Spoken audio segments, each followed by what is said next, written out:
All right, back here on Locked On Panthers and Locked On Chargers. I'm Julian Council, the host of Locked On Panthers. He is David Drogemeyer, the host of Locked On Chargers. It is a crossover Thursday presented by our friends over at PrizePicks. Go to prizepicks.com/LockedOnNFL and use code all lowercase LockedOnNFL to win $50 instantly when you play $5. The Panthers hosting the Chargers at 1 p.m. Eastern time, 10 a.m. early in the morning there on the West Coast. And looking over at our friends at FanDuel, which we just told you about, 6.5-point favorites. The Chargers are coming on the road. Is that a surprising line to you at all, David, after what we've seen so far? No, not really. I mean, no disrespect to the Panthers, but that was a pretty underwhelming performance to start the season for them. And I think, there's really, I think, a lack of identity for that football team. I don't think they know who they are or what they want to do out there quite yet. And I think they're still trying to figure out who they are. And I think with Jim Harbaugh, he brings an identity. It's ready-made. It's physical. It's physicality. It's, I'm going to drag you into the deep water. I'm going to beat you up. I'm going to pound the rock. We're going to play physical football for 60 minutes. And, we're going to see who's, standing at the end of the game. So I just think that, with given that information, I feel like this is a pretty, understandable line here. Yeah, and identity is a big thing. The Panthers for years now have not known what their identity at all is. They didn't know it under Matt Rule. They didn't know it last year under Frank Reich. They did know it for a period of time when Steve Wilkes was the interim head coach, but David Tepper was not interested in Steve Wilkes being the interim head coach or the head coach, period. No when idea they had an why. identity. Yeah, and that's the thing that a lot of fans, I saw it brought up on social media on Sunday. The Panthers had an identity.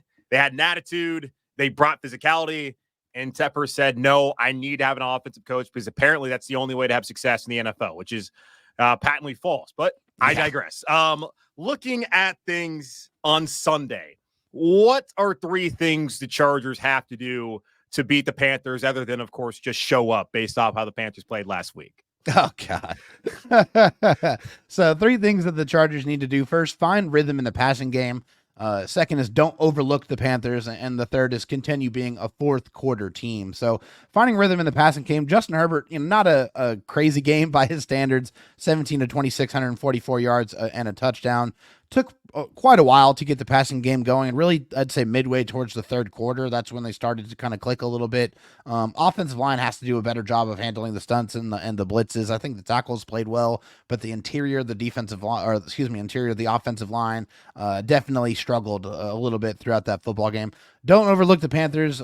Just because they had a bad first game does not mean that they're not going to come in here motivated. I guarantee they want to wash the stink of that game off of them, and they want to come in here and try to win a football game. And this feels like a trap game for the Chargers, but they can't have that mentality. You can't overlook any opponent in the National Football League, no matter who it is. You got to show up ready to play and be prepared, and then continue being a fourth quarter team. For the Chargers, it's all been this whole offseason about the fourth quarter finishing periods. It's after practice is done, Jim Harbaugh is, Ben Herbert, the strength and conditioning coach, extra work after practice, getting that extra work in, trying to be as in top physical condition as they possibly can. So when it gets to the end of the game and they need to be at their best, they have the stamina and then endurance to be able to do that.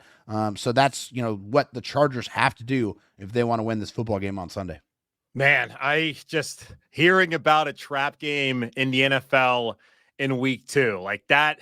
That's some college stuff, man. It's like we're talking about the Texas Longhorns walking into Manhattan, Kansas at like 11 a.m. Central Time for a game like on Fox. Like that's what the Panthers are as far as like the respectability or lack thereof so far in the NFL. And until they're able to establish an identity, that's kind of going to be how people feel outside of this market. And I think even within the market, there's people who feel that way as well. So I don't necessarily disagree with you on any of the keys you put out there for the Chargers. As far as Panthers concerned, they got to take pressure off of Bryce Young. We talked about it earlier. Makes no sense to me how a coach and Dave Canales is going to sit here all off season long and talk about how he wants to be stubborn about running the football. While they kept Miles Sanders when it would have made sense potentially get rid of him. Maybe not cap-wise, but as far as production-wise, what they got out of him last year looked like a guy that you could have easily parted ways with if, of course, the cap wasn't existent.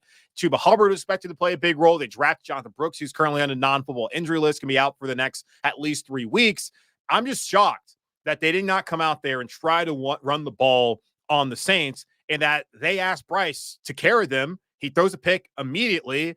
and then his confidence is gone. And by the time you wake up, if they ever woke up, you're down 17-0. You're getting embarrassed. Like, they got to take pressure off of Bryce. They have to run the ball, especially between the tackles. They brought in Robert Hunt at right guard, Damian Lewis at left guard, and shifted Austin Corbett there at center for a reason, because they want to run the ball, and they need to do that with Chuba Hubbard and Miles Sanders. I'm someone who thinks that you got to run running backs into the ground and then move on and get another one. You use them, you abuse them, and then you lose them. This is the last year for Hubbard. This should be the last year for Miles Sanders. Run those guys, man. I don't see what they're waiting for there. Take pressure off of Bryce Young in that manner. Then on the defensive side of the ball, Derek Brown's gone. You can't sit here and cry about it. It sucks you're losing your leader, your best player. But guys got to show some pride on that line of scrimmage. They got to be able to stop the run. The Chargers ran the ball extremely well there in the second half of that Raiders game. J.K. Dobbins, good player. Gus Edwards, good player as well. But it ain't like you're facing off against Alvin Kamara for the second week in a row. This is not Christian McCaffrey, who, God, the Panthers, man, they had Christian McCaffrey once upon a time. This is not one of the top backs, not one of the top, maybe an underrated backfield that they have there in L.A., but you got to be able to show some toughness, be able to stop the run, and be able to control the line of scrimmage. You want to have any chance at winning this game at all on Sunday. And I kind of said it there, show some pride. There's a lot of guys who were here last year when they went 2-15. There's a lot of guys that were here the year prior when they turned things around after a 1-5 start and were right there week 16 with an opportunity to beat Tampa Bay and potentially go to the playoffs by winning the division. A lot of guys are here when they won 5 games back-to-back seasons. There's a lot of dudes who have just not won games in Carolina. And at some point in time, you got to just say you're sick of it and actually do something about it and show some pride. Last week, what I saw was was absolutely the most embarrassing performance in week 1 of in this franchise's history. I just don't understand guys like Shaq Thompson getting a tackle late and celebrating. You're getting your ass kicked, man. And you're supposed to be a captain on this team, one of the leaders. You gotta have a situational awareness, but also show some dang pride, man. That's what I want to see from the Panthers team on Sunday if they're going to have any chance at winning this game at all. I don't necessarily have a pick. Do you have a pick at all, David, or are you all set on where the Chargers potentially need to do on Sunday?